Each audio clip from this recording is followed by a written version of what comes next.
It's great to be with you this morning. We're getting close to the end of a series in the books of 1st and 2nd Samuel in the life of David. And I think we've got a story for you here at the end that you probably have not heard before. That's my guess. Let me see if I can set the scene for us.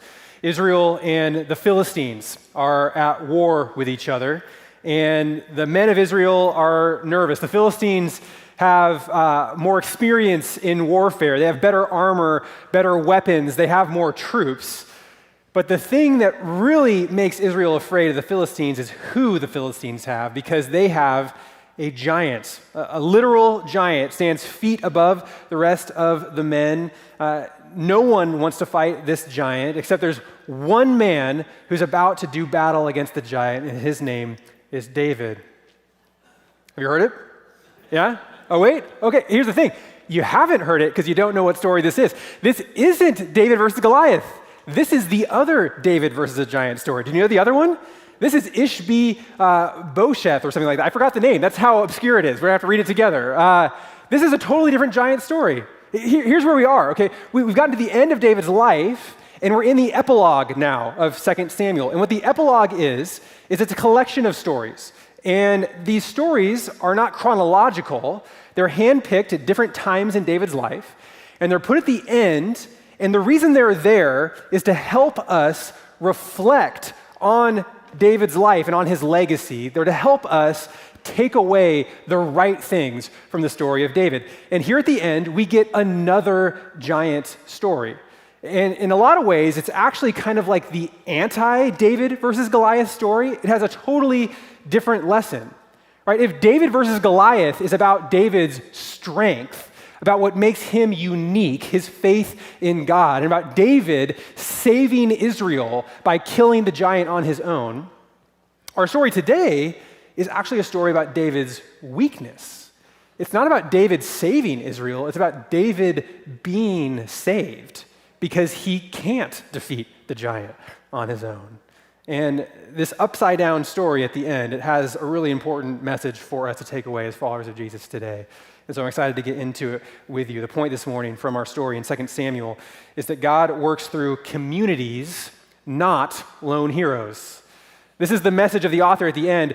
Don't let the story of David make you think that God just uses lone heroes, special people who are unlike the rest of us, who stand on battlefields by themselves and defeat giants. Don't think that that's your story, that you're supposed to be the lone hero capable of defeating any enemy before you with only your faith in God. That's actually not how God works most of the time. Most of the time, God works through communities, and we're going to see that in this story. The first thing we're going to see in the life of David reflected is this reality that David's greatness required the faithfulness of many.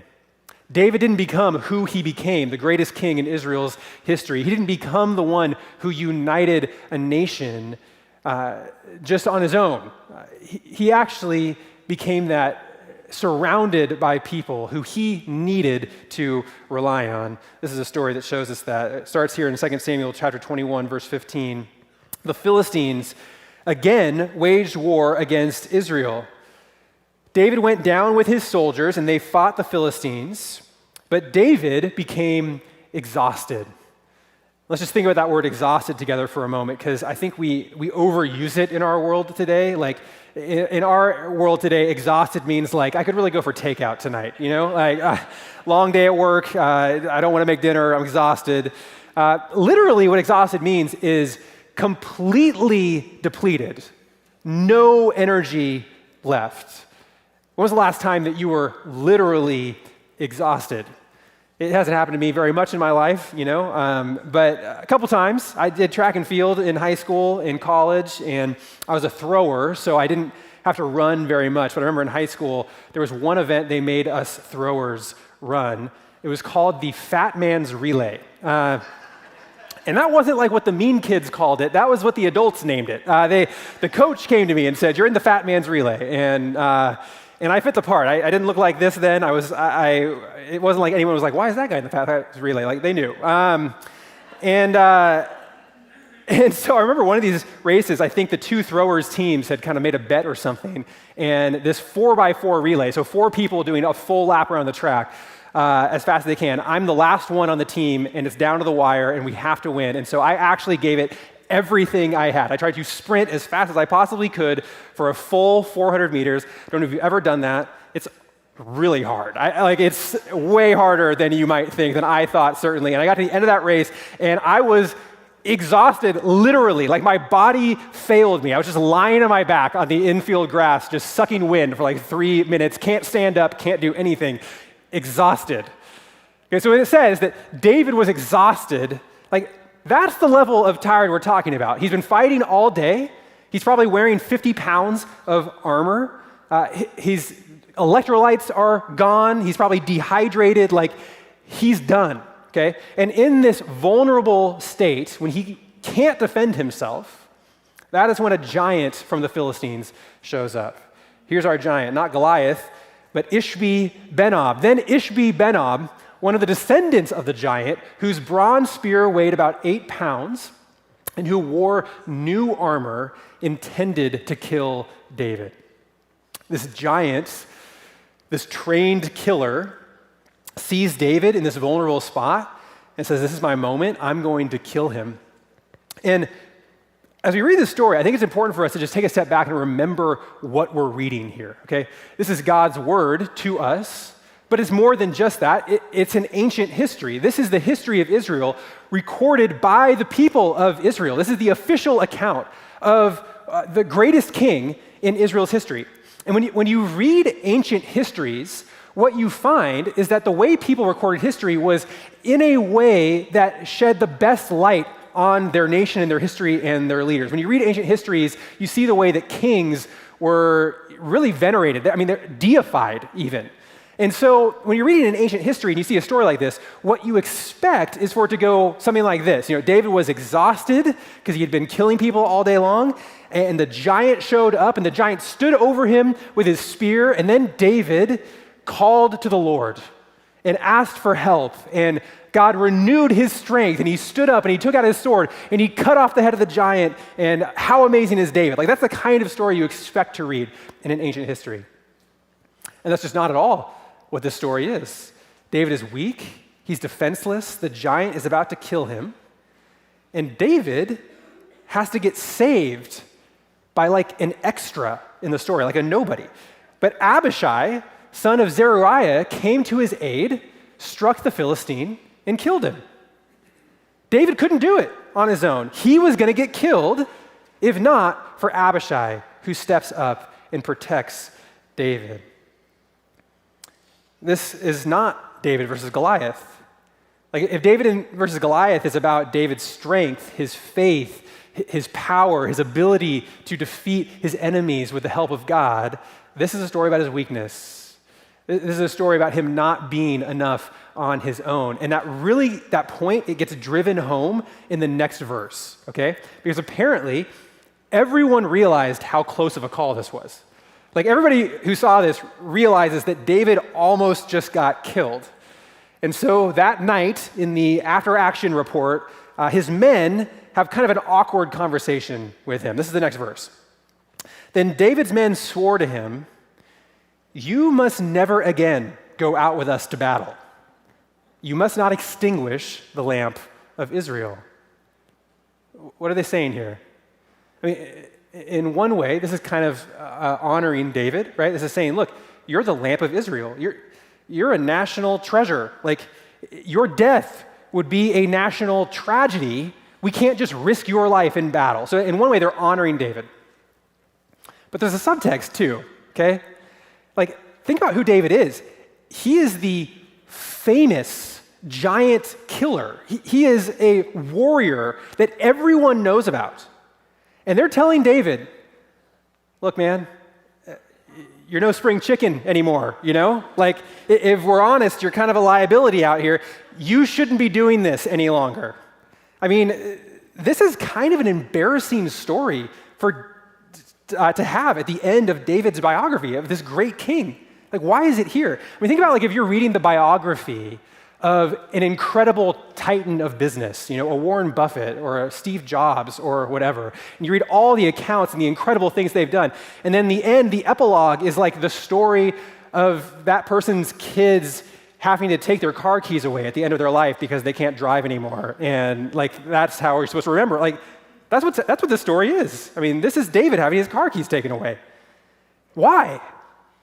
The reason this story is here is to make sure that we don't miss the point, that we don't see David as a lone hero, that we don't think that David's story is an invitation to us to stand alone and to not need anyone and to try to be the hero of our own story. That would be the wrong way to apply David's life to your own. We are to remember that he needed people just like we need people.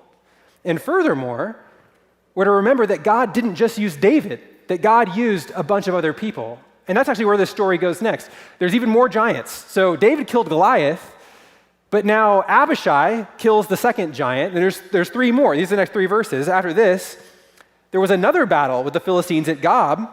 At that time, Sibbecai, the Hushathite, killed Saph, who was one of the descendants of the giant. So that's giant 3 killed by another guy we've never heard of before, Sibbecai. The next verse, giant 4, once again, there was a battle in the Philistines at Gob, and Elhanan, son of Jaare-Oregim, the Bethlehemite, killed Goliath of Gath. The shaft of his spear was like a weaver's beam. Some other guy we've never heard of kills giant number 4. And then giant number 5, the scariest one of all, at Gath, there was still another battle. A huge man was there with 6 fingers on each hand and 6 toes on each foot, 24 in all. He too was a descendant from the giant. When he taunted Israel, Jonathan, son of David's brother Shimei, killed him. Giant number 5. So this is the story of the next 4 giants. And here's the summary statement, the last verse we're going to read this morning in 2 Samuel 21. These 4 were descended from the giant in Gath and were killed by David and his soldiers. What is this telling us about David's legacy? This is an interesting verse, isn't it? Because we just read the 4 stories. These 4 giants were descended from the giant in Gath, that's Goliath, and they were killed by David and his soldiers. Well, it's not quite literally true, is it? David didn't kill any of those 4 giants. Each and every one of them was killed by somebody else. David was almost killed by one of the giants. And yet somehow, this is still attributed in part to David. This is telling you something about what his legacy actually is. That David's legacy is not as this singular hero, this warrior who defeated everyone on his own. This is telling you something about David's greatness, that David was great because of the impact he had on other people. It wasn't just what he did on his own, it was what he inspired others to do. And you can see this when you compare our 2 giant stories, right? So let's go back to the first one for a second. What was going on when David fought Goliath? When David fought Goliath, Israel and the Philistines were at war, just like we talked about earlier. And the Philistines far outmatched Israel. And Goliath the giant steps out into the field and challenges anyone to fight him. And the whole battle will be decided on who can win, Goliath versus anyone Israel can send them. This is what it says in 1 Samuel 17, verse 10. Then the Philistine, that's Goliath, said, I defy the ranks of Israel today. Send me a man so we can fight each other. And everyone in Israel hears this, and what happens? Well, no one steps up to fight Goliath. Not a single person has the courage to fight Goliath. Not Saul, not his generals, not any warrior. No one will do it. In fact, what we're told is that when Saul and all Israel heard these words from the Philistine, they lost their courage and were terrified. Before David, this is the state of the army of Israel. And then you know the story, right? David shows up with his sling, with his 5 stones, with faith. He steps forward. He kills Goliath. He saves Israel. Israel wins the battle. And that's the first giant story. And what we see now, later in David's life, is a part of his legacy. That when he's gotten older, when he's no longer strong enough to be fighting giants anymore, he actually has made a difference on the people around him. He has inspired giant killers. Now, where there was no one willing to fight a giant, now there's a whole list. There's people whose names we don't even know. Like, everyone's basically willing to take down a giant following David's lead. Like, his legacy, his impact, it was on what he did for the community, for the people around him. It wasn't just him as the lone hero doing everything himself. This way of reflecting on David's legacy, it's important that we grasp it if we're going to understand what this story has to say to us today. We're followers of Jesus, not followers of David. And this reality of how God works, that he works in community, it's true today, and Jesus shows us that. What we need to understand from this story is that becoming who God created you to be, it only happens in community. It's really one of the interesting things that Jesus shows us when you look at Jesus' life. You know, like, you would think if anybody was to play the part of the lone hero, it would be Jesus, right? The Son of God, God in human flesh, in need of no one. Like, if anybody was just going to take care of things on his own, it'd be him. But when you read Jesus' story, that's not what you read. Like, one of the very first things he does in his ministry is he surrounds himself with people. And not really the best and brightest, not theologically educated people. He picks people to be his disciples because he's not going to live the life of the lone hero. He's going to live a life of community. And it's real community. Like, Jesus doesn't just say to the 12, hey, stay back and just watch, take notes. Let me show you how this is done. I mean, they certainly do watch Jesus. They certainly do learn from him. But Jesus, he works through them. He sends them out. He sends the disciples out to teach. He sends them out to do miracles, to cast out demons. He relies on them. The night before the cross in the Garden of Gethsemane, Jesus goes to his disciples and he asks them to pray for him. Jesus depends on them. And this is this amazing reality of us today as followers of Jesus, is that Jesus is still working through community. After the resurrection, when Jesus has been crucified, when he has forgiven our sins and paid the penalty that we couldn't pay, when he's raised to life 3 days later, you get this amazing picture of how Jesus is working right now.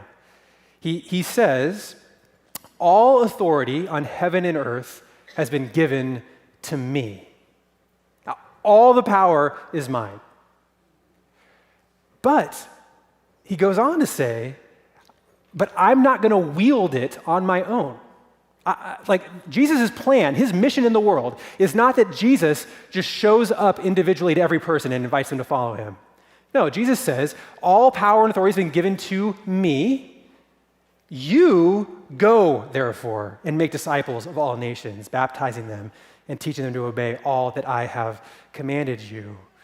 He chooses to work through us as a community. And as we think about our lives as followers of Jesus, I think the question is, do we see our existence and our lives and why we're here as a part of that kingdom reality that's bigger than us? Or are we just kind of living our own stories? Are we the lone hero of our life with our own desires and our own goals and our own mission? I think this changes everything about how we do church and how we see ourselves as followers of Jesus. This is the reason why at Alder we say our mission is to follow Jesus together, is because our default in so many ways is to be on our own. It is to stand on our own 2 feet, to be independent, to hide our weaknesses, to put our best face forward, to take credit for our own accomplishments, to believe that we have earned everything we have and we deserve it because we fought for it. Like, we live so often as the lone heroes. And yet, Jesus' family, his community, his kingdom, it just doesn't work that way. There's so many of us here who are trying to fight our own battles on our own. You're trying to follow Jesus, you're trying to do the best you can, and you're in a fight. We all are. We all have our own things going on.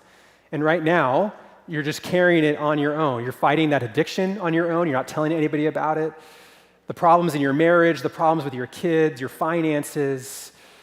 the anger that you can't control, the loneliness that has been overwhelming. Like you're picturing yourself like David on the battlefield before Goliath, and it's just you and him and hopefully God, you know? But that's not the picture of how the community works. Like what we're told here in this story is that David actually needed people, just like we need people.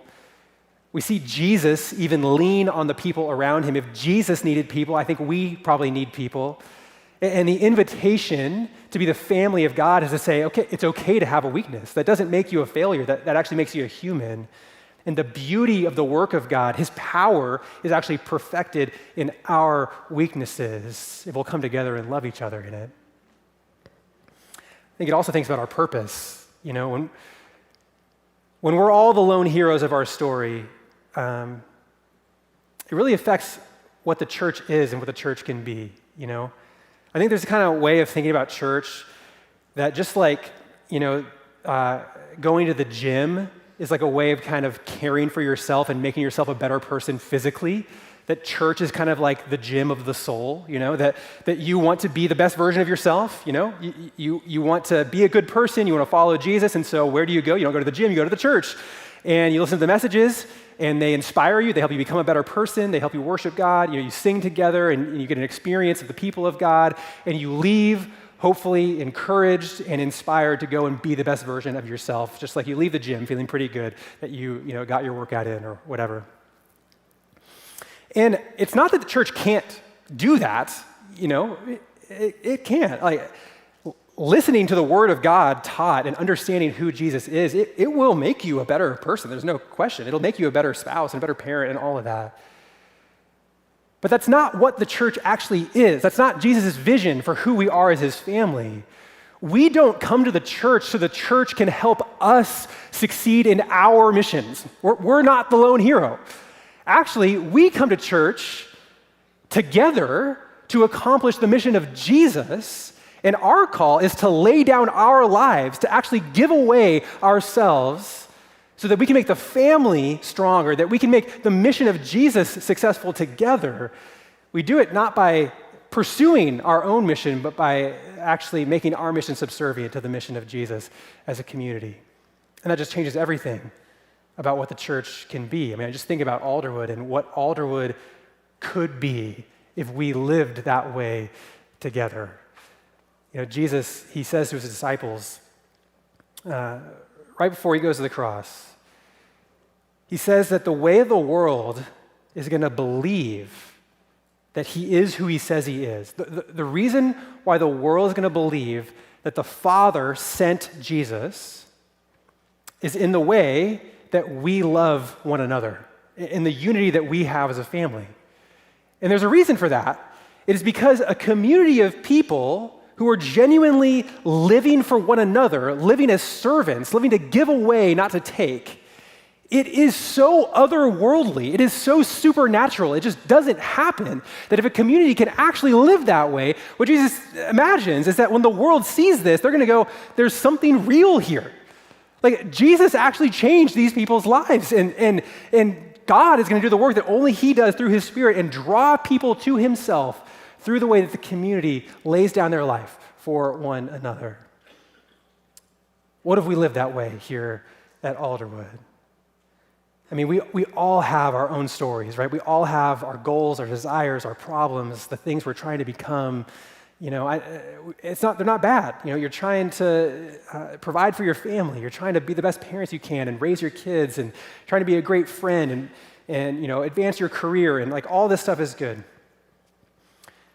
But this story of David here at the end is about this reality that the biggest things God is doing, he's doing through his community.